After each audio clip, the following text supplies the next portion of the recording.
அருட்பெரும் ஜோதி தனிப்பெரும் கருணை. எங்கிருந்து கேட்டாலும் எதை வேண்டி தொழுதாலும் அங்கிருந்தே கொடுக்க அருட்பெரும் ஜோதி வணங்குகின்றேன். அற்புத கீர்த்தி வேண்டி, ஆனந்த வாழ்க்கை வேண்டி, நற்பொருள் குவிதல் வேண்டி, நலமெல்லாம் பெருக வேண்டி, கற்பக மூர்த்தி தெய்வம் களஞ்சி திருக்கை சென்று பொற்பதம் படிந்துவார் பொய்யில்லை கண்ட உண்மை.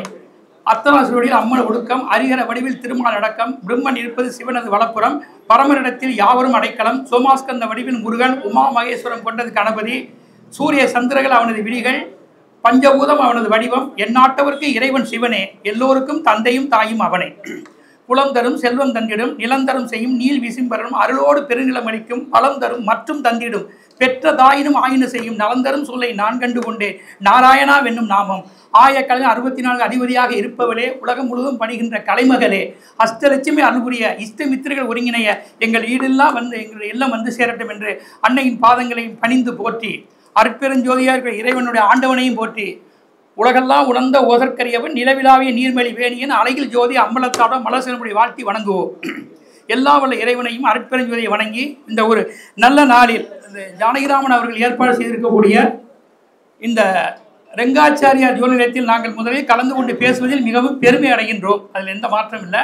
அவருக்கு துணையாக நிற்கக்கூடிய ரமேஷ்குமார் மற்றும் அவரை சார்ந்த மற்றும் அவருக்காக இந்த துறையில் இருக்கக்கூடிய அத்துணை பேருக்கும் என்னுடைய சிறந்தாந்த வணக்கங்களை முதலில் தெரிவித்துக் கொள்கிறேன். மேடையில் விட்டிருக்கக்கூடிய என்னுடைய ஜோதி நண்பர்களும் ஏற்கனவே ஜோதிட சம்பந்தமாக பேசியவர்களுக்கும் என்னுடைய அருளாசிகளும் நன்றிகளையும் முதலாக தெரிவித்துக் கொள்கிறேன். இன்றைக்கு நான் பல தலைப்பில் உங்களுக்கு பேசலாம். இன்னும் நான் ஒரு ஜோதிடத்தில் ஒரு முக்கியமான ரகசியத்தோடு இன்றைக்கி பேசுகிறேன். இது என்ன அப்படின்னா, நான் இப்போ பேச போகிற தலைப்பு வந்து ராசியில் யோக பாகை. 12 ராசியிலும் ஒரு யோக பாயிண்ட் ஒரு இடத்துல இருக்குது. அந்த இடம் எது, அந்த இடத்துல நமக்கு என்ன கிரகங்கள் இருந்தால் நன்மை, இது ஒரு பிரம். நாளைக்கு நீங்கள் கோச்சாரத்தில் எல்லாமே ஒரு இப்போ திருமணம் எதாக இருந்தாலும் ஒரு லெக்கரம் நம்ம போடுறோம். நான் சொல்கிறேன் அதை முடிச்சு நான் சொல்கிறேன். இதை பேசிட்டு உங்களுக்கு சொல்கிறேன். அதனால் என்ன அப்படின்னா, அதனால் என்னென்னா உங்களுக்கு நாளைக்கு இப்போ இந்த ஜாதகரியில் இப்போ நம்ம பார்க்க போகிறோம். நாளைக்கு நீங்கள் ஒரு நல்ல காரியம் ஒரு நேம் எடுக்கிறோம், அதாவது ஒரு முகூர்த்த நாள் வைக்கிறோம். ஒரு முகூர்த்த நாள் வைக்கிற போது பஞ்சபட்சி தெரிஞ்சு முகூர்த்த நாள் வைக்கிறது தான் சிறப்பு. பஞ்சபட்சி எல்லாருக்கும் தெரிஞ்சிருக்குன்னு சொல்ல முடியாது. இப்போ நீங்கள் என்ன பண்ணீங்கன்னா தாராபலம் கொண்டு முகூர்த்தம் அமைக்கிறீங்க. அந்த முகூர்த்தம் அமைக்கிற போது எல்லா முகூர்த்தத்துக்கும் ஒரு லக்னங்கள் வரும். அந்த இந்த லக்னத்தில் அப்படி பார்ப்பேன், இன்ன திதி, இன்ன யோகம், இன்ன லக்னத்தில் இந்த முகூர்த்தம் வைக்கிறீங்க. அந்த ஒரு லக்னம் என்பது 2 மணி நேரம் போகும்.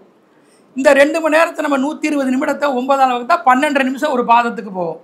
அப்படிங்கும்போது நம்ம அந்த புஷ்கராம்சமாக இருக்கக்கூடிய பகுதி எது, அந்த பகுதியை வந்து குறிப்பிட்டா குறித்து 1 மணி நேரம் முகூர்த்தம் போட்டாலும் 1.5 மணி நேரம் முகூர்த்தம் போட்டாலும் இந்த புஷ்கராம்ச நேரம் எங்கே வருது அந்த லக்கணத்தில், அந்த பகுதியில் நீங்கள் செய்ய வேண்டிய உச்சகட்டமான ஒரு காரியத்தை செய்தால் நமக்கு வெற்றிகள் நிச்சயமாகும். அது ஜோதிடத்திலையும் தான், நம்முடைய ஜாதகத்திலையும் தான். நாம் எடுக்க போகிற ஒரு கோச்சாரமாக நம்ம நாளைக்கு ஒருத்தருக்கு நாள் எடுக்கிற போது அந்த நிலையை நீங்கள் பயன்படுத்தி கொண்டால் வாழ்க்கையில் நாம் வந்து வெற்றி பெறலாம். இப்போ வந்து மேச ராசி எடுத்துக்கோங்க. மேச ராசியில் வந்து 21வது பாகை. இந்த மேச ராசியில் 21வது பாகை வந்து உங்களுக்கு அதிர்ஷ்டமான யோகத்தை தரக்கூடிய பாகை. அந்த 21வது பாகை எங்கே ஸ்டார்ட் ஆகுது அப்படின்னா பரணி 3ஆம் பாதம். இந்த பரணி 3ஆம் தான் புஷ்கராம்ச நட்சத்திரம். இந்த பரணி 4 புஷ்கராம்சத்தில் சேராது, திருப்பி கார்த்திகை 1 மறுபடியும் புஷ்கராம்சத்தில் சேரும். ஆனால் நீங்கள் இந்த 3 பாதத்தையுமே நீங்கள் எடுத்துக்கொள்ள வேண்டும். 3 அப்போ வந்து 12 நிமிஷம் ஒரு பாதத்துக்கு, நீங்கள் 3 நிமிஷம் 38 நிமிஷம் வந்துடும் 3க்குமே. நீங்கள் இந்த மேச லக்கணம் போடுற போது இது வந்து கோச்சாரத்தில் அடுத்து பார்ப்போம். இந்த 21வது பாகையில் இந்த நட்சத்திரங்களில் மேசத்தில் உங்களுக்கு லக்கண புள்ளி விழுந்திருக்கா ஃபஸ்ட்டு. அதான் நமக்கு பரணி 3ல் இருக்காரா, இல்லை பரணி 4ல் இருக்காரா, கார்த்திகை 1ல் இருக்காரா, இதான் நமக்கு தேவை. இல்லை இந்த நட்சத்திர பாதங்களில் நீங்கள் பிறந்திருக்கிறீர்களா, இல்லை வேற ஏதேனும் ஒரு கிரகங்கள் நின்று அங்கே திசை நடத்தும் அல்லவா, இந்த நட்சத்திர பாதத்தில் அந்த கிரகங்கள் இருக்கிறதா. இந்த நட்சத்திர பாதம் எதுவாக ஆனாலும் உங்கள் தாரை விபத்தில் பாதிப்பாக வந்தாலும், முடக்கு என்று சொல்லிக் கொண்டிருக்கிறார்களே அந்த நட்சத்திரங்கள் வந்தாலும், என்ன பாதிப்பு வந்தாலும் இந்த புஷ்கராம்சத்துக்கு விதிவிலக்கு உண்டு. இது யோக பாகை. இதில் ஒரு கிரகம் வந்து ஜனனத்தில் இருந்தாலும் கோச்சாரத்தில் சஞ்சரித்தாலும் அது கண்டிப்பாக நமக்கு நன்மைகளை பண்ணும். இப்போ நீங்கள் மேசத்துக்குள்ளது தான் சிம்மத்துக்குள்ளது தான் தனுசுக்கு, அந்த 3 ராசி நீங்கள் எடுத்துக்கிறோன்னா அர்த்த ராசிகள் பேராக யோக ராசிகள். அந்த 3 நெருப்பு ராசிகளையும் நீங்கள் வந்து இதே 21 பாகையத்தை நீங்கள் எடுத்துக்கிறோம். இப்போ நம்ம மேசத்துக்கு என்ன சொன்னோமோ அதுதான் சிம்மத்துக்கும். சிம்மத்தில் வந்து உங்களுக்கு என்ன ஆகும்னா அந்த பூர 3ஆம் பாதம், உத்திர 1ஆம் பாதம். இப்போ தனுசு எடுத்திங்கன்னா என்ன வரும், பூராடம் 3ஆம் பாதம், உத்திராடம் 1ஆம் பாதம். ஆக இந்த 21வது பாகையில் நமக்கு யோகம் இருக்கின்றன. இந்த யோகத்தில் உங்களுக்கு லக்கண புள்ளிகளோ யோக கிரகங்களோ பூர்வ புண்ணியாதிபதியோ பாக்கியாதிபதியோ தசாலம் நடத்துகிறவனோ கோச்சார கிரகங்களோ ரன்னிங் ஆகுன்னு பாருங்கள். கண்டிப்பாக இது அந்த ராசிக்குள் யோகத்தை தரக்கூடிய ஒரு பாகை. இப்போ அதுக்கடுத்து ரிஷபத்துக்கு வருவோம். இப்போ ரிஷபத்தில் 14வது பாகை தான் யோக பாகை. இந்த 14வது பாகை அங்கே நமக்கு எங்கே ஆரம்பம்னா கார்த்திகையினுடைய 4ஆம் பாதம் தான் 14வது பாகையில் ஸ்டார்ட் ஆகும். அதாவது புஷ்கராம்ச புள்ளியை வச்சு தான் அந்த யோக பாகத்தை தீர்மானிக்கிறாங்க. அந்த கார்த்திகை 4, அதுக்கப்புறம் ரோகிணி 1 விட்டுருங்க, 2 மீண்டும் புஷ்கராம்சம். ஏன்னா ஒரு ராசியில் 2 நட்சத்திர பாதங்கள் புஷ்கராம்சமாக இருக்கும். அதனால் நீங்கள் அந்த எடுக்கக்கூடிய அந்த கார்த்திகை 4 நீங்கள் ரோகிணி 1 எடுத்துக்க அந்த புஷ்கராம்சத்தில் விளையாடலாம். அதோட தொடர்புடைய பேட்ச் அது.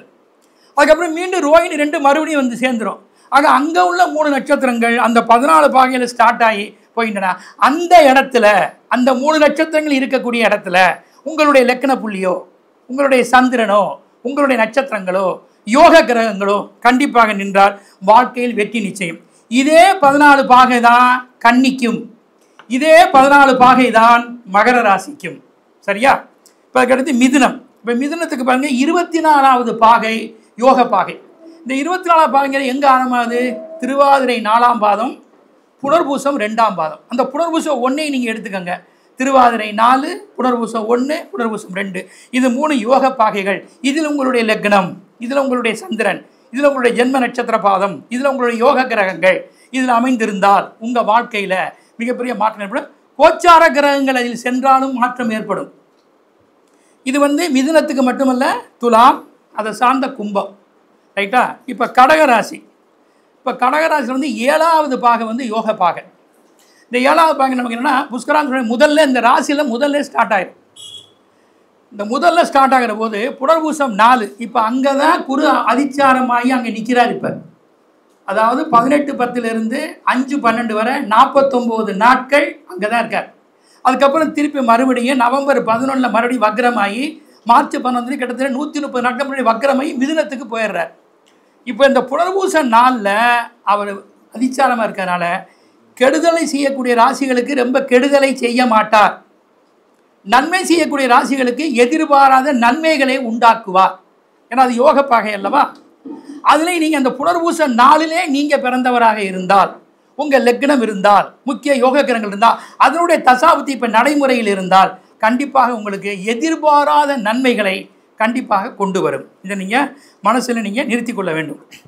இப்போ நம்ம சொன்னது எல்லாமே இப்போ நம்ம கடகத்துக்கு சொன்னது தான் விருச்சகம், விருச்சகத்துக்குள்ளது தான் மீனம். இப்போ 12 ராசிகள் உங்களுக்கு வந்துருச்சு அல்லவா? இந்த அதாவது நெருப்பு ராசிகளில் பூரா 21வது பாகை, பூமி ராசிகளில் பூரா ரிஷபத்தில் 14வது பாகை, மிதுனத்துக்கு 24வது பாகை, கடகம் 7 பாகை. இது எப்போதுமே யோக ராசிகள். அதில் எந்த இந்த நாடி விதியில் ஒரு கிரகம் சேருதுங்கிறேன், குருவோட ராகு சேர்ந்தா அது ஒரு நன்மையாக சொல்லியிருக்கேன், ஒரு கெடுதலாக சொல்லியிருக்கேன். அதனால் ஒரு ராசியில் எல்லாமே ஒரு ராகுவோட ஒரு அசுப கிரகம் தான் எப்போவுமே கெடுதல் செய்யாது. அந்த யோக பாகையில் டச் ஆகிற போது கெடுதல் ஆகாது, நன்மையாக மாறும். இதுக்கப்புறம் இதில் மிருத்யு பாகை, அந்தகாம்ச பாகை இந்த ராசிக்குள்ள நான் அதை பற்றி இப்போ உங்களுக்கு பேச வரல. ஒரு ராசியே 3ஆக பிரிக்கப்படுகிறது. இப்போ யோக பாகை பற்றி நான் இல்லை, மிருத்யு பாகை, அந்தகாம்ச பாகை இருக்குது. அந்த மிருத்யு பாகையில் போகிறபோது கண்டத்தை உண்டாக்கும், மிகப்பெரிய கண்டம் ஆபத்தை உண்டாக்கும். அந்தகாம்ச பாகையில் போகிற போது உங்களுக்கு என்ன பண்ணுன்னா மரணத்துக்கு ஒப்பான பெரிய அதாவது அந்தகாம்ச பெரிய உங்களுக்கு உடல் நோயால் பெரிய பாதிப்பை உண்டாக்கும். அதுதான் இது ரெண்டுக்கு உண்டான வித்தியாசம். இது மிக ஒரு அற்புதமான ஒரு ஆய்வு. நான் இப்போ அதில் நெகட்டிவை பேசாமல் உங்களுக்கு பாசிட்டிவை மட்டும் எடுத்து சொல்லியிருக்கேன். இப்போ நீங்கள் நாளைக்கு ஒரு லக்கணம் போடுறீங்க, இப்போ கடகலக்கணம் நீங்கள் ஃபஸ்ட்டு போடுறீங்க முகூர்த்தத்துக்கு, இந்த 3 நட்சத்திரம் வர நேரம் 38 நிமிஷத்தை தான் நீங்கள் ப்ராக்கெட் பண்ணணும். நீங்கள் அந்த 1 மணி நேரம் லக்கணத்தில் இந்த 38 நிமிஷத்துக்குள்ள நீங்கள் தாலி கட்டிடுங்க, இந்த 38 நிமிஷத்துக்குள்ள தொழிலை துவங்கிடுங்க, இந்த 30 நிமிஷத்துக்குள்ள பூமி பூஜை போட்டுருங்க, இந்த 30 நிமிஷத்துக்குள்ள கிரகப்பிரவேசம் பண்ணிடுங்க. நீங்கள் யாரே முக்கியமாக 30 நிமிஷத்துக்குள்ள அவர் சந்திச்சிருங்க. இதில் இப்போ என்னென்னா இப்போ உங்களுக்கு ஜோதிடத்தில் சொல்லியிருக்கேன், இந்த பாகையினுடைய நேரத்தில் உங்களுடைய பட்சி அரசாகவோ ஊனாகவோ இருந்தால் அது சுப்பீரியராக இயங்கும். அதில் எந்த மாற்றம் முடியாது. பஞ்சபட்சி இயங்குற போது இந்த யோக பாகைகள் இருக்கணுங்கிற அவசியம் இல்லை. பிரபஞ்ச சக்திக்குள்ளே எல்லாமே அடக்கம். இப்போ பஞ்சபட்சி நம்ம எல்லாருக்கும் தெரிஞ்சுக்குன்னு சொல்ல முடியாது. இப்போ ஜோதிடராகிய நாம் இந்த பாகைகளை கையில் எடுத்துக்கொண்டு இதில் நமக்கு ஜாதகத்தில் கிரகங்கள் இருக்கிறதா, அல்லது கோச்சாரத்தில் இப்போ நான் லெக்கணம் போடுறோம்ல 2 மணி நேரம் போடுறேன். இப்போ நீங்கள் லெக்கண விதிமுறையில் பாருங்கள், மேச சிம்ம விருச்சகம் மகரம் இதெல்லாம் வந்து நாம்ஸில் கிடையாது. 8 லக்கணங்களை தான் போடும். ஆனால் இன்றைக்கி நிறைய முகூர்த்தத்தை எடுத்து பாருங்கள், விருச்ச லக்கணத்தில் இருக்கும், மேச லக்கணத்தில், சிம்ம லக்கணத்தில் இருக்கும், மகர லக்கணத்தில் இருக்கும். அது இப்போ இன்றைக்கி போடுறாங்க. ஏன்னா முகூர்த்தம் அப்படி ஆகி போச்சு. இல்லை அந்த 4 லக்கணங்கள் லக்கணமாக போடப்படாதுன்னு ஒரு விதி இருக்குது. 8 லக்கணம் தான் போடணும்னு. ஆனால் இந்த 4 லக்கணம் போடுற போது புஷ்கராம்ச புள்ளியை நீங்கள் பிடிச்சிட்டிங்கன்னா அந்த லக்கணத்தால் நமக்கு தோஷம் வராது. மேசத்தால் தோஷம் வராது, அந்த சிம்மத்தால் தோஷம் வராது, விருச்சகத்தால் தோஷம் வராது, மகரத்தால் தோஷம் வராது, நன்மையாக மாறும். அதை நீங்கள் மனசில் நிறுத்தி செயல்படுத்துங்க. இது உங்களுக்கு ஒரு நல்ல ஒரு வாய்ப்பு. இப்போ இந்த கடகராசியில் வந்து நம்ம சொன்ன இந்த புனர்பூச 4ஆம் பாதமும் பூச 1 நீங்கள் எடுக்க பூச 2 வரை புஷ்கராம்சம் போய் முடியும். அந்த 7 பாகையும் யோக பாகையாக மாறும். இதை நீங்கள் வந்து பயன்படுத்திக்கோங்க. ரைட்டா? இது உங்களுக்கு ஒரு கான்செப்டான விஷயம். அதனால் இப்போ இன்றைக்கி நம்ம கோச்சாரத்தில் அந்த புனர்பூச 4 தான் குரு போய்கிட்டு இருக்கார். அது நீங்கள் மனசில் வச்சுக்கோங்க. அது ஒரு நன்மையான அமைப்பாக நீங்கள் எடுத்துக்கொள்ள வேண்டும். இப்போ வந்து பஞ்சவட்சியை பற்றி கொஞ்சம் பேசுங்கன்னு சொன்னார் ஐயா. நந்தி அகத்தியர் மூலர் புன்னாக்கீசர், நற்றவத்து புலத்தியர் பூனை கண்ணர், நந்திரைக்காடர் போகர் புலிகை ஈசர், கரூரார் குங்கன்னர் காலாங்கி சிந்தி அழுகனர் அகப்பெயர் பாம்பாட்டியர் தேரையரும் குதம்பெயரும் சட்டை நாதரும் செந்தமிழாலை சித்தர்கள் 12 சிறந்தாழ்த்தி போற்றி வணங்குவோமே. நாள் என் செய்யும் வினைதான் என்ன செய்யும், என்னை நாடி வந்த கோள் என் செய்யும், கொடுங்கூட்டு என் செய்யும், குமரேச தாளும் சிலம்பும் சலங்கையும் தண்டையும் சண்முகம் தோளும் கடம்பும் எனக்கு முன்னே வந்து தோன்றினேன். தளம் தரும் கல்வி தரும் ஒரு நாளும் தலைவரியா மனம் தரும் தெய்வ வடிவம் தரும் நெஞ்சில் வஞ்சமில்லா இனம் தரும் நல்லென எல்லாம் தர அன்பர் என்பவருக்கே கடன் தரும் அபிராமி கடைக்கண்களே.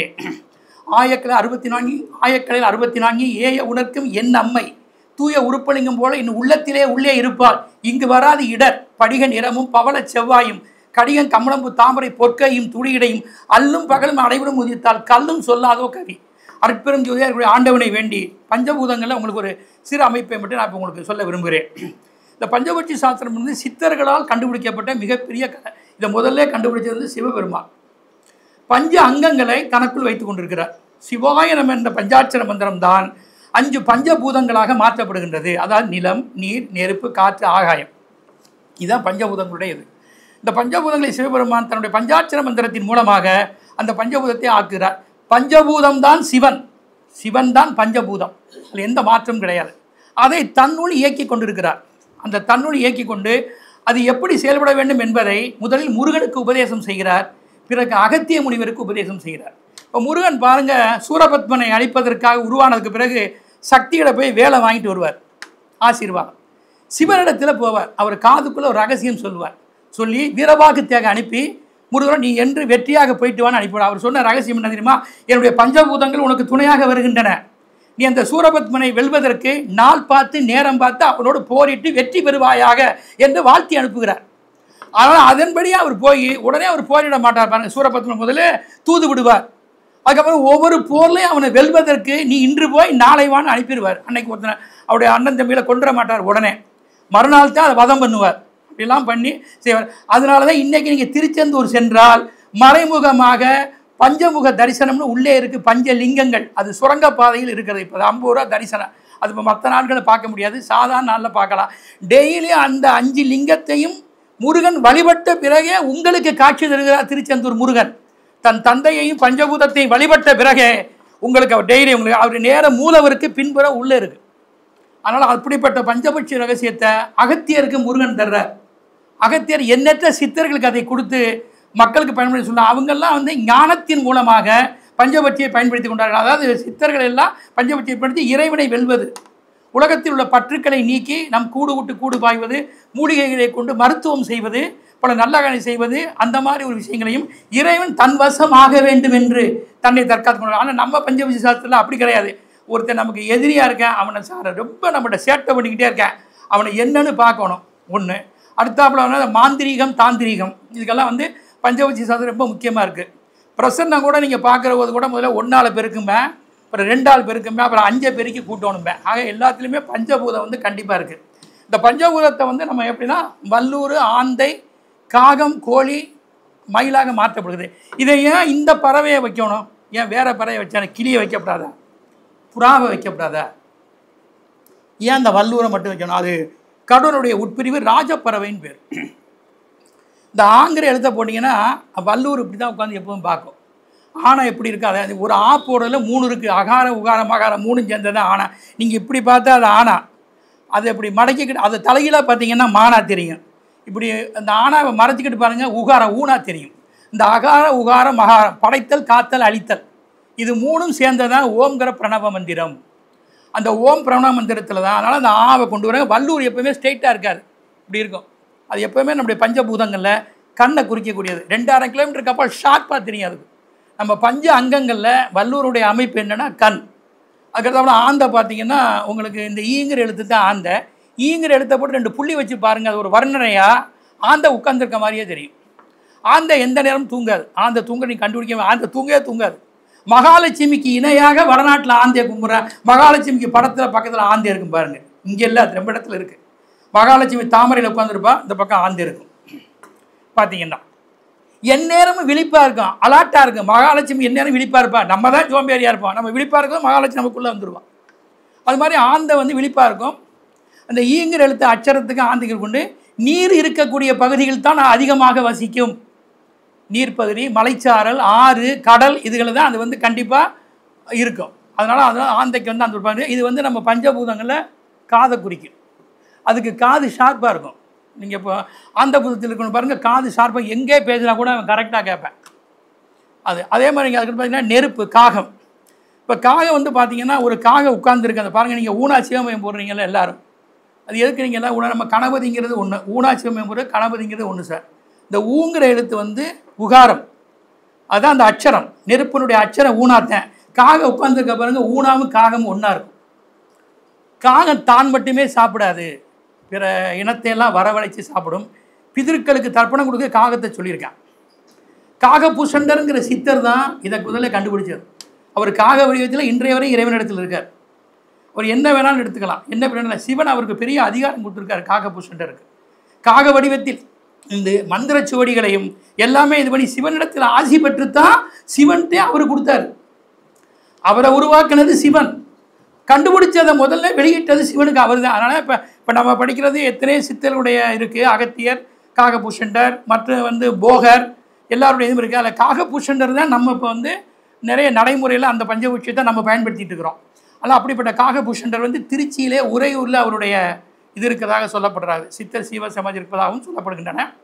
இங்கே காகபூஷணருடைய ஒரு சிறப்பு இருப்பதாகவும் இந்த ஆலயத்திலுக்கு இன்றைக்கி நம்ம அந்த ஆலயத்தில் பேசுகிறது உண்மையிலேயே அந்த மகானுடைய ஆசி என்று நாம் மனசில் நினைத்து கொள்ள வேண்டும். அப்படிப்பட்ட அந்த நெருப்பினுடைய தத்துவமாக இருக்கக்கூடியது ஊனா. அது மட்டும் இல்லை, ஊனாங்கிறதுக்கு வந்து எப்படின்னா நெருப்பு. நீங்கள் ஒரு ஊனா போட்டிங்கன்னா பிள்ளையார் மட்டும் இல்லை, அருட்பெரும் ஜோதின்னு அர்த்தம். அது ஜோதின்னு அடித்தான். நீங்கள் 3 பேருமே ஜோதியை கும்பிட்றோம், அதில் எந்த மாற்றமும் இல்லை. இப்போ நம்ம எந்த நிகழ்ச்சி நடத்தாலும் குத்து விளக்கு ஏற்றுவோம். அகல் விளக்கு ஏற்றி அல்லாவை கும்பிடுவேன் மேற்கே சந்திரனை பார்த்து. அதே சமயத்தில் கிறிஸ்டின் பாருங்கள் மெழுகுவத்தி ஏற்றி இன்னைக்கு சூரியனுக்கு நேரம் இந்திர திசையில் அவருடைய அன்னை வேளாங்கண்ணி இயேசுநாதனையும் கும்பிடுவான். அவங்க எல்லாருமே ஜோதி என்பது இறைவன். வள்ளல் பெருமான் என்ன சொல்லியிருக்காரு, இறைவன் வெவ்வேறு உருவமாக இருக்கலாம், அருட்பெரும் ஜோதி தான் இறைவன்கிறார். அதனால் ஜோதி தான். இப்போவுமே பஞ்சபூதங்களில் வந்து ஜோதி வந்து நெருப்பு ரொம்ப முக்கியமானது. அதுக்கடுத்து பாருங்கள் காற்று. இந்த காற்று வந்து கோழி. ஒரு கோழியை நீங்கள் இப்படி கட்டி போட்டுட்டிங்கன்னா அது படுத்திருக்கிறது ஏ வடிவத்திலே இருக்கும். நம்மளுடைய அகாரம் உகாரம் மகாரம் ஆ உ இ ஏ, இதுதான் இப்போ நம்ம பார்க்க வேண்டியது. ஆ இ உ ஏ ஓ, இந்த 5 வவ்வல் செலுத்துக்கள்னு பேர். தமிழில் வந்து இது வவ்வல் செலுத்துக்கள்னு பேர். இந்த 5 எழுத்து எடுத்திருக்காங்க.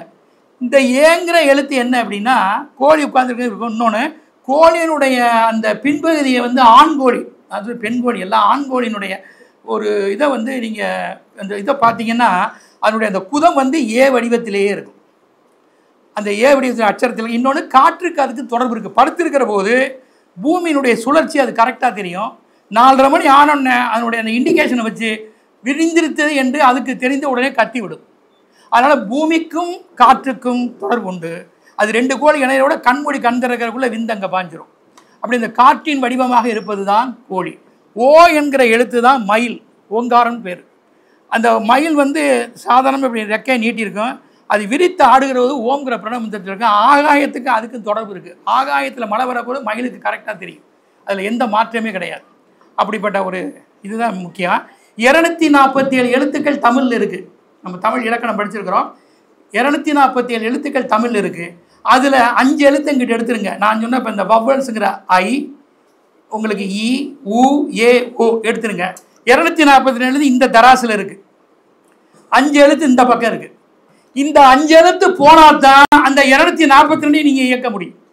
ஒரு டிவி வாங்குறீங்க, ரிமோட் கண்ட்ரோல் வேணும். அது 50,000 லட்சத்துக்கு கூட நம்ம டிவி வாங்கியிருக்கலாம். ரிமோட் கண்ட்ரோல் மூலமாக தான் நாம் அந்த டிவியை இயக்க முடியும். நமக்கு 3 சுவிட்ச் ரொம்ப முக்கியம். அதை ஆன் பண்ணுறது, அதுக்கப்புறம் வந்து சவுண்டு எல்லாம் வச்சு நம்ம வேல்யூ வச்சு என்ன ஸ்டேஷன் வேணுமோ பார்க்குறது. அப்போ தான் அந்த டிவியை நம்ம பயன்படுத்த முடியும். அதனால் 242 எழுத்துக்களை இயக்குவது இந்த வவ்வல்ஸுங்கிற 5 எழுத்து தான். ஆனால் இந்த எழுத்துக்களுக்கும் பறவைகளுக்கும் தொடர்பு இருப்பதை சித்தர்கள் அறிந்து உங்களுக்கு அந்த நன்மையை கொடுத்துருக்கார்கள். அதான் நம்ம முக்கியமாக கவனிச்சுக்கணும். இப்போ இதில் வந்து என்ன அப்படின்னா, அஸ்வினி, பரணி, கார்த்திகை, ரோகிணி, மிருகாசீரிஷம் இதில் பிறகுறது வந்து வல்லூர் தான். அதில் எந்த மாற்றமும் கிடையாது.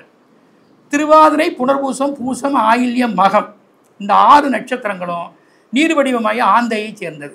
அதுக்கப்புறம் பார்த்தீங்கன்னா உத்திரம், அஸ்தம், சித்திரை, சுவாதி, விசாகம் இந்த 5 நட்சத்திரங்களும் நெருப்பு வடிவமான காகத்தை சேர்ந்தது. அனுஷம், கேட்டை, மூலம், பூராண, உத்திராடம் இந்த 5 நட்சத்திரங்களும் காற்று பூதமாகிய கோழியை சேர்ந்தது. திருவோணம், அவிட்டம், சதயம், பூரட்டாதி, உத்திரட்டாதி, ரேவதி இந்த 6 நட்சத்திரங்களும் வானிலையாகிய அந்த வான்பகுதியாகிய மயில் பூதத்தை வெளியென்ற ஆகாயத்தை குறிக்கக்கூடிய. அதனால் இந்த பூதங்களை அறிந்து கொள்ள வேண்டும். இந்த பூதங்கள் 10 ஜாமங்களாக டெய்லி செயல்படும். ஒரு ஜாமம் என்பது 2 மணி 24 நிமிடம். இப்போ பகலில் 5 ஜாமம், அதுக்கப்புறம் 2 ஜாமம். இப்போ நான் 3:36 பேசிகிட்டு இருக்கேன். இப்போ உங்களுக்கு வரப்போகுது 3:36 வரப்போகுது. இப்போ நான் வந்து 4வது ஜாமத்தில் உங்களுக்கு பேசிகிட்டு இருக்கேன். 1 to 3:36 உங்களுக்கு பேசிகிட்டு இருக்கிறேன். இந்த 3:36 6 வருது, பகலில் வரக்கூடிய 5ஆம் ஜாமம். இப்படி 10 ஜாமங்கள் இருக்குது. இந்த 10 ஜாமங்களுமே ரொம்ப முக்கியம். அதில் வந்து என்ன சொல்கிறாங்க, அந்த ஜாமங்களில் உங்களுடைய பட்சி வந்து அரசில் இருக்கா, ஊனில் இருக்கா, நடையில் இருக்கா, துயிலில் இருக்கா, சாவில் இருக்கா, 5 இயக்கம் இருக்குது. 5 தொழில்கள் இருக்குது. அரசு, ஊன், நடை, துயில், சாவு. அதே மாதிரி 5 காலம் அங்கே இருக்குது. 5 அதே மாதிரி இரவில் 5 காலம் இருக்குது. இதில் எந்த துறையில் நம்மளுடைய எந்த தொழிலில் நம்முடைய பட்சி இருக்குது அப்படின்னு நம்ம பார்த்து அந்த அரசு ஊன் காலங்கள் அறிந்து நீங்கள் வந்து ஒரு காரியத்தை கண்டிப்பாக கண்டிப்பாக வெற்றி அடைய முடியும். நடை வந்து மிடிலாக நம்ம ஒரு பயணம் போகிறதுக்கு நட போதுமானது. ஒரு ஒப்பந்தத்தில் கழுத்து போடணும், ஒருத்தரை பார்க்கணும், ஒரு நிலையில் அரங்கேற்றம் பண்ணணும், அதுக்கெல்லாம் நடை போதுமானது. துயில் சாவில் எந்த விஷயங்கள் நடந்தாலும் நன்மையிலே, ஒரு திருமணம் நடக்கிற போது அது துயில் சாவில் இருந்தால் கண்டிப்பாக தம்பதிகளுக்கு பெரிய பிரச்சனையை உண்டாக்கி பெரிய சிரமத்தை உண்டாக்கிறோம். நீங்கள் ஒரு தொழில் துவங்குறீங்க, ஏதோ நேரத்தை தொழில் துவங்குறீங்க, முகூர்த்த நாள்னு அந்த நாள் நீங்கள் தொழில் துவங்குற நேரம் பட்சி வந்து அவருடைய பட்சி துயில் சாவில் இருக்குன்னு வச்சுக்கோங்க, அந்த தொழில் வந்து சரியாக ஓடும்ட்டு நாம் சொல்ல முடியாது. அதனால் நம்ம ஒரு விஷயம் அறிகிற போது கண்டிப்பாக நம்ம வந்து பார்க்கணும். அதனால் அதில் இன்னொன்று இருக்குது, அதிகார பட்சி படுபட்சின்னு இருக்குது. அதிகார பட்சி லட்சியமான விஷயங்கள் 12 மணி நேரம் ஒரு பட்சி அதிகாரம் பண்ணணும். நம்ம வாழ்க்கையில் லட்சியமாக இருக்கக்கூடிய எல்லா விஷயங்களுமே நம்ம அதிகாரத்தை தான் தேர்ந்தெடுக்க வேண்டும். படுபட்சி என்று 24 மணி நேரமே இருக்குது. இப்போ இன்றைக்கி பார்த்தீங்கன்னா ஆந்தைக்கு இன்றைக்கி நம்ம படுபட்சி ஞாயிற்றுக்கிழமை, வளர்பிறை ஞாயிறு, அதே மாதிரி வளர்பிறை வெள்ளி இந்த நாட்கள் அவர்கள் நன்மை இல்லாத நாட்கள். இந்த நாட்களில் ஒரு சம்பவம் நடந்திருந்தால் கண்டிப்பாக அவங்களுக்கு ஒரு நன்மை நம்ம சொல்ல முடியும். இதே மாதிரி தேய்பிரையில் இந்த வெள்ளி ஞாயிறு மாறாக நன்மையாக வரும். அதாவது வளர்பிறையில் வரக்கூடிய கிழமை தேய்பிரையில் மாறி வரும். அதை நம்ம தெரிஞ்சுக்கணும். அதனால் வந்துக்கலாம் இது ஒரு தனி நம்ம சப்ஜெக்டாக தான் படிக்கணும். இது ஈஸியாக சீக்கிரம் இல்லை. இதை பற்றின ஒரு முன்னோட்டத்தை உங்களுக்கு சொல்லணும் அப்படிங்கிறது ஜானகிராமன் சொன்னதுனால நாம் அதை ரத்தின சுருக்கமாக உங்களுக்கு இந்த பஞ்சபட்சியை பற்றி தெரிஞ்சுக்கணும். அதனால் பட்சி பார்க்குறவன பகைக்காதேன்னு இருக்கேன். அது மட்டும் இல்லை, பஞ்சபட்சி பார்க்குறவங்க ஒருத்தன் தெரிஞ்சாலேயே முதல்ல யோசிப்பான். ஏன்னா அதில் அஷ்ட கண்மங்கள் இருக்குது, எல்லாமே இருக்குது.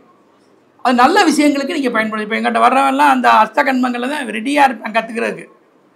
அதில் வந்து பேதனம், வித்வேஷனம், மாரணம் இருக்குது. அது 3 ரொம்ப கெடுதல். அந்த கெடுதலில் நம்ம ஈடுபடக்கூடாது. ஆனால் நம்ம சொல்லிக் கொடுக்க தான் வேணும். 8 தான் சொல்லணும். இந்த 3 செய்யாதீங்க, 5 மட்டும் செய்யுங்கன்னு சொல்லுவோம். இந்த 3 செஞ்சால் உங்கள் குடும்பத்துக்கு ஆகாது. அதுதான் அந்த மாதிரி வந்து நம்ம அந்த அஷ்ட கண்மங்களே ரொம்ப முக்கியம்தான். அதனால் வந்து இந்த பஞ்சபட்சி சாஸ்திரம் என்பது சிவனே குடியிருக்கக்கூடிய ஒன்று. பஞ்சபூதங்களுக்குள்ள தான் நவக்கிரகம் இருக்குது. ஆகாயத்தில் நவக்கிரகம் சஞ்சாரம் பண்ணுது. வாஸ்து சொல்லி இப்போ காலைல வாஸ்து நம்ம சாம்ராட் பேசினார். வாஸ்து எங்கே இருக்குது? பூமியில் இருக்குது. ஆக பஞ்சபூதங்களும் சிவனுக்கு கட்டுப்பட்டது. நீங்கள் அந்த பஞ்சபூத நாயகனை வணங்கினால் சிவனுக்குண்டான சிவபுராணம், கோளறுப்பதிகம் இதெல்லாம் நீங்கள் ஒரு பயணம் போகிற போது படித்து சென்றால், நீங்கள் நேரம் பார்க்குறீங்க பார்க்கல, சிவபெருமானை தன்வசம் வைத்து கொண்டால் பஞ்சபூதம் சரியில்லை என்றாலும் உங்களை அது கெடுதல் பண்ணார். நம்மளுடைய நாயகனை வணங்கி கொண்டிருக்கார் என்று உங்களுக்கு தலை வணங்கும். நீங்கள் 8 திசையிலையும் போகிற திக்பாலில் கும்பிட்டா போகிறீங்க. நீங்கள் ஒரு பயணம் பண்ணுற போது கிழக்க வர இந்திரனையோ இல்லை உங்களுக்கு அக்னியவோ, தெற்க ஒரு காலதேவனையோ, மேற்க ஒரு நைருதியவோ, மேற்க ஒரு வர்ணனையோ, இல்லை வந்து உங்களுக்கு வாயு பகவானையோ, குபேரனையோ, ஈசானியன் நீங்கள் வணங்கியா போகிறீங்க. ஏதோ திசையில் பயணம் போகிறீங்க. பயணம் போகிறத எந்த திசையில் பயணம் போகிறோம், அந்த திசைக்குண்டான திக்பாளர் யார், திக் சக்திகள் யார், அவங்களை வணங்கி போகணும். பஞ்சபூதங்களை மனதால் நினைத்து, பரமசிவனை மனதால் நினைத்து கண்டிப்பாக நம்ம வணங்க வேண்டும். அதுக்கு தான் வந்து அகத்தியர் என்ன சொல்லியிருக்காரு, பஞ்சபட்சி தன்னை பரிவாக பயில வேண்டும் என்றும், கஞ்சமலர் மாது தன்னை காணலாம். இதனால கஞ்சமலர் என்பது தாமரை. தாமரையில் யார் இருப்பா, மகாலட்சுமி. இன்னொரு தாமரையில் யார் இருப்பா, சரஸ்வதி தேவி. அதனால வந்து பஞ்சபட்சி தன்னை பரிவாக பூஜை செய்தால், பஞ்சபட்சின்னு வர்ற போதே சிவன் சக்தியோடு சேர்ந்துடுறார், அதில் மற்ற கிடையாது. இங்கே கஞ்சமலர் மாது தன்னை காணலாம். கஞ்சமலர்னா தாமரையில் மகாலட்சுமி வந்துடுவா, மகாலட்சுமி வந்தாலே விஷ்ணு வந்துடுவார், சரஸ்வதி வந்தாலே பிரம்மதேவன் வந்துடுவார், மும்மூர்த்திகள் இங்கே வந்துடுவாங்க. அதனால் பஞ்சமலர் மாது தன்னை காணலாம். மிஞ்சி வரும் சத்துருவும் இல்லை, அவனுக்கு மிஞ்சின சத்துரு யாரும் கிடையாதுங்கிறார். பஞ்சபட்சி தெரியும்னாலே முதலே பயப்படுவான், அவனுக்கு மிஞ்சும் சத்துரும் இல்லை. தனவானாம், மிகப்பெரிய அளவில் போற்றப்படக்கூடியவனாகவும் காசு பணம் பொருள் உடையவனாகவும் இருப்பான். தனவானம். இப்புவியில் எத்திசையிலும் ஏற்றம் பெறுவான். இந்த உலகத்தில் 8 திசையிலும் அவன் யார் என்று தெரியும், அவன் எந்த விஷயத்தையும் கை கொள்ள முடியும் அப்படிங்கிற ஒரு தாரக மந்திரத்தை அருமையாக அகத்திய முனிவர் சொல்லியிருக்கிறார். அதாவது அப்படி ஒரு பஞ்சபட்சி சாஸ்திரம் எளிதாக நீங்கள் எல்லாரும் படிச்சிட முடியாது. அதுக்கு உங்களுக்கு சிவனுடைய அனுகிரகம் வேணும். இப்போ நம்மகிட்ட கிளாஸுக்கு கற்றுக் கொடுக்குறோம். இப்போ அதில் வந்து பயிற்சி வகுப்புகள் இருக்குது. அது வந்து ஆன்லைனில் நான் எடுக்கிறது கிடையாது, நேரடியாக தான் வரணும். என்னுடைய எந்த பயிற்சியுமே பஞ்சபட்சியாக இருக்கட்டும், என்னுடைய எண்ணியலாக இருக்கட்டும், ஜோதிடமாக இருக்கட்டும், திருமண பதமாக எதுவுமே நான் ஆன்லைன் பண்ணுறது கிடையாது, நேரடியான பயிற்சி தான். அந்த ஆன்லைன் ஒரே ஒரு முறை நம்ம ஒருத்தருக்காக பண்ணணும், மணிகண்டனுக்காக பண்ணணும். அவர் வந்து வெளிநாட்டில் நிறைய பேர் படிக்கணும் கூட, அது அவரே எல்லாம் ஏற்பாடு பண்ணி எனக்கு கொடுத்தாரு. அதனால் ஒரு 60 பேர்கள் நமக்கு வந்து வெளியால் 15 பேர் வெளிநாட்டிலேருந்து படித்தாங்க. மணிகண்டராஜ் அவர்கள் நமக்கு அந்த ஏற்பாடு பண்ணி கொடுத்தாரு. அவர் ஒருத்தருக்கு தான் நம்ம இதுவரை நான் தனிப்பட்ட முறையில் ஆன்லைனோட எந்த பாடங்களும் படிக்கல. 3 பேரோ 5 பேரோ பணத்தை கட்டி என்னுடைய ரெசிடென்ஸில் வந்து தான் படிக்கணும். ஆமாம், மேலே சில ரகசியங்கள்லாம் அதில் இருக்குது. அதில் வந்து நீங்கள் எப்போவுமே குருவை தேடி போய் தான் சார் எல்லோரும் படிக்கணும். நீங்கள் எதோ படிக்கிறீங்க ஜோதிடம்லாம், அது நான் இல்லையே நான் சொல்ல வரல. இந்த ஆன்லைன், இந்த அங்கே பார்க்குறேன், இங்கே படிக்கிறேன், இதெல்லாம் ஒன்றுக்கு ஆகாத விஷயம். எப்போவுமே ஒரு வித்தகரை தேடி போய் தான் நீங்கள் படிக்கணும், அதுதான் உண்மையானது. இப்போ நாங்கள்லாம் எத்தனை குருமா, என் தந்தை எனக்கு குரு, என் தந்தையோட கற்றுக்க வந்த மணிமுத்து சிவம் என்பதை என்னுடைய பஞ்சபட்சி சாஸ்திரம் கற்று தந்த குரு. அவருக்கு ஜோதிடம் கற்றுக்கணும், எங்கள் அப்பாவுக்கு பஞ்சபட்சி சாஸ்திரம் தெரியாது. ஆக இறையருளால் இவங்க 2 பேருடைய அனுகிரகத்தால் நான் பண்ணியிருக்கேன். எனக்கு வந்து 6 பேர் குரு இருக்காங்க. ஒன்றும் இல்லை, என்னுடைய தந்தை மணிமுத்து சிவம் வந்து பஞ்சபட்சி சாஸ்திரம். அதே மாதிரி பார்த்தீங்கன்னா பரிகாரங்களை ஏஎம் இஸ்மாயில் இப்போ தான் சமீபத்தில் இறந்தார் கடலூரில். அவர் எனக்கு நிறைய பரிகாரங்கள் சொல்லியிருக்காரு. தெற்க நின்று எமனுக்கு நேரம் பல்லு விளக்கப்படாதுன்னு. நீங்கள் தெற்க நின்று ஒரு நாளைக்கு விளங்க விட்டுறலாம், 3ஆம் நாள் நின்று விளக்கி பாருங்கள், என்ன ஆகுதுன்னு பாருங்கள். பெரிய அசுபமான ஒரு சம்பவம் வந்து சேர்ந்துடும். நீங்கள் தெரியாமல் விளக்குறதா, தெரிஞ்சால் தெற்க பல்லு விளக்குறீங்க, தெரியாமல் விளக்குறதா, அதை தொடர்ந்து செய்யக்கூடாது. காலதேவனை நோக்கி என்ன செய்யணும்னு இருக்குது. அவன்கிட்ட போய் நீங்கள் பல்லவே எந்திரிச்சோன்னா அவரை பார்க்குறது, அதுதான் வடக்க தலை வச்சு படுக்காமல் இருக்க மெயின் காரணமே தெற்க அவரை எந்திரிச்சு பார்க்கக்கூடாது. அதை நம்ம மேலே பார்க்கணும். யமதர்மனை எதுக்கு பார்க்கணும்னு இருக்குது, அதுகளில் தான் நீங்கள் பார்க்கணும். யமதர்மனுடைய திசையில் தலை வச்சு படுக்கணும். நீண்ட ஆயுள் வேணும்ல, இங்கே வச்சு நீங்கள் வடக்க எந்திரிக்கணும், மேற்க தலை வச்சு கிழக்க எந்திரி இந்திரனை பார்க்கணும் காலையில். இதுக்கு மாறாக நீங்கள் செயல்பட்டீங்கன்னா பெரிய பாதிப்பை உண்டாக்கி விடுவார். தர்மராஜன் கட்ட ஐயா வாஸ்தை பற்றி இப்போ பேசியிருந்தார்ல, தெற்க ஏன் வேண்டாம்னு சொல்கிறாரு. தெற்க வந்து காலதேவன், நீங்கள் கட்டிக்கிட்டு இருக்கீங்களே சரியாக கட்டலைன்னா உடனே தண்டனையை தந்துடுவேன், இமீடியட்லி ஆக்ஷன் ரைடு. அதே மாதிரி மேற்க வரணும், இமீடியட்லி ரைடு. ஆனால் இந்திரனும் குபேரனும் உங்களை உடனே இப்போதைக்கு ஒன்றும் பண்ண மாட்டேன், பேசாமல் வச்சுருப்பேன். ஒரு 4 வர்றவும் உங்களை பிடிப்பேன். ஏன்னா அந்த எவனுக்கு வந்து என்னென்னா எதுவுமே அவனுடைய பகுதியில் கரெக்டாக இருக்கணும். தப்பு இருந்தால் அந்த நிமிஷமே ஒரு பாதிப்பை உடனே நான் யாருங்கிறத காட்டுவான், அடுத்தா வர்ணன் காட்டுவான். இதில் இந்திரனும் குபேரனும் உடனே கோபத்தை காட்ட மாட்டார்கள், பொறுமையாக இருந்து உங்களுக்கு செயல்படுவார்கள். அதனால் நம்ம இதெல்லாம் பார்த்துக்கணும். அதே மாதிரி பஞ்சபூதங்களை கூட நம்ம வாஸ்துவில் கூட தென்மேற்கு தான் பஞ்சபூதத்தை ஆட்சி செய்கிறது. வல்லூர் இங்கேருந்து தான் நீங்கள் வீடு கட்டி வரணும். இதில் வந்து நீர் எங்கே அப்படின்னா பஞ்சபூதங்களில் வடகிழக்கு ஒரு வாஸ்துவில், தென்கிழக்கு நெருப்பு தான், இது நெருப்பு. வாயு மூலம் தான் காற்று, நம்மளுடைய பிரம்மஸ்தானம் தான் மயில். அதனால் பஞ்சபூதம் எல்லாத்துலேயுமே பஞ்சபூதம் இல்லாது கிடையாது.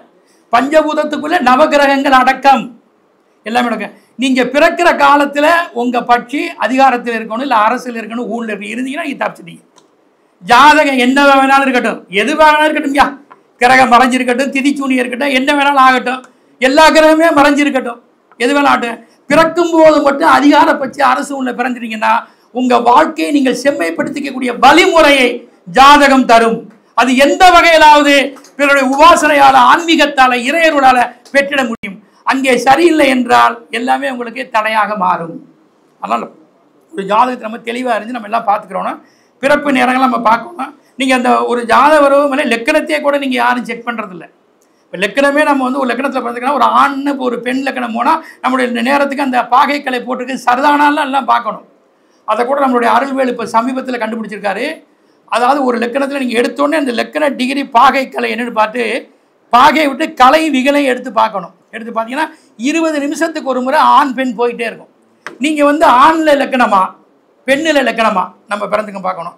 இப்போ நான் அந்த மகர் லக்கணத்தில் பிறந்திருக்கேன்னா என்னுடைய நேரத்திற்கு அது ஆண் வருதான்னு, ஆண் வந்துட்டா ரைட்டு, நேரத்தை திருத்தம் செய்ய தேவையில்லை. இப்போ என்னுடைய மகரத்தில் பெண் வருது, 2 நிமிடம் வரை அதை திருத்தம் செய்யலாம். ஒரு 2 நிமிடம் நம்ம அட்ஜஸ்ட் பண்ணோம்னா திருப்பி அது பெண் நமக்கு ஆணுக்கே வந்துடும். அது மாதிரி நேரங்கள்லாம் கரெக்டாக அந்த லக்கணப்படியை சரியாக பயன்படுத்தணும். ஏதோ ஒரு ஜாதகம்லாம் நம்ம என்னவோ கொண்டாடுறாங்க பார்க்கணும்னா நம்ம துல்லியமாக கணிதம் பண்ணி பார்க்கணும். அந்த வகையில் நிறைய கணிதங்கள் அமைப்புகள்லாம் நிறைய இருக்குது. அதெல்லாம் நீங்கள் சரியாக கொண்டு ஜாதகங்களை சரியாக அறிந்து எதையுமே நீங்கள் சரியான வழிமுறைகளோடு நடத்த வேண்டும். ஒரு பரிகாரம் கண்டிப்பாக தேவை தான். இப்போ வந்து என்ன எல்லாத்துக்குமே பரிகாரம் ரொம்ப முக்கியம். ஏன்னா மக்கள் வந்து நீங்கள் இப்போ பரிகாரம் சொல்லணும்னா உங்களுக்கு என்ன சோசியர்ன்றேன் முதல்ல உங்களை என்னையாவது அப்படின்ற நீங்கள் உங்கள்கிட்ட நிறைய விஷயங்கள் இருக்கும், நிறைய உங்கள்கிட்ட சரக்கு இருக்கும். ஆனால் அவன்கிட்ட நீங்கள் பரிகாரத்தை இறக்கணும், அதில் ஒன்றும் மாற்றம் கிடையாது. ஆனால் நீங்கள் என்னென்னா உலகத்தை ஆள்பவர்கள் 3 ராஜாக்கள் உலகத்தை ஆள்றாங்க. ஒன்று நடராஜா, இன்னொன்று ரெங்கராஜா, இன்னொன்று தர்மராஜா ஐயப்பன். உலகம் உள்ளவரை இவங்களை யாரும் ஒன்றும் பண்ண, உலகத்தை ஆள்பவர்கள் இந்த 3 ராஜாக்கள் தான். இவங்களுக்குள்ள ஒருத்தரை நீங்கள் பிடிச்சிக்கிறணும். இப்போ சிவனை பிடிச்சிட்டா கணபதி, முருகன், அம்பாள் எல்லாரும் வந்துடுவாங்க. விஷ்ணுவை பிடிச்சின்னா விஷ்ணு, கிருஷ்ணன், நரசிம்மர், ஆஞ்சநேயர், அனுமார் எல்லாமே வந்துடுவார். இவங்க 2 பேருக்கும் பிறந்தவர் அவர் ஐயப்பன். அவர் எவ்வளோ சிறப்பு இருக்கு பாருங்க. நீங்கள் எல்லாம் அவரையாவது பிடிச்சிக்கிறணும். ஆக இந்த 3 பேரில் ஒருத்தரை உபாசனையாக கொண்டு உங்கள் வாழ்க்கையை நீங்கள் வழிப்படுத்தி கொண்டால் வாழ்வாங்கு வாழலாம் என்று கூறி வாய்ப்பளித்த எனக்கு அத்தனை உள்ளங்களுக்கு நன்றி கூறி விடைபெறுகிறேன். நன்றி, வணக்கம். எனக்கு ஒரு 4 மணிக்கு எனக்கு ஒரு ட்ரெயின் இருக்குது காரைக்குடிக்கு. அதனால தான் நான் முன்னாடி பேசுகிறேன்னு கேட்டுக்கிட்டேன். அவர்கிட்ட வேறு ஒன்றும் கிடையாது. அதனால் இப்போ நான் போனால் எனக்கு சரியாக இருக்கும். ஏன்னா நமக்கு ட்ரெயின் பயணம் பண்ண தான் கொஞ்சம் நன்மை. அதனால் வேறு ஒன்றும் இல்லை. இது எங்கள் ஊர்லேயே நிற்கும் ட்ரெயின். ஓகேயா? ரைட்டா ஜெயராமன், வாய்ப்புகள் கிடைக்க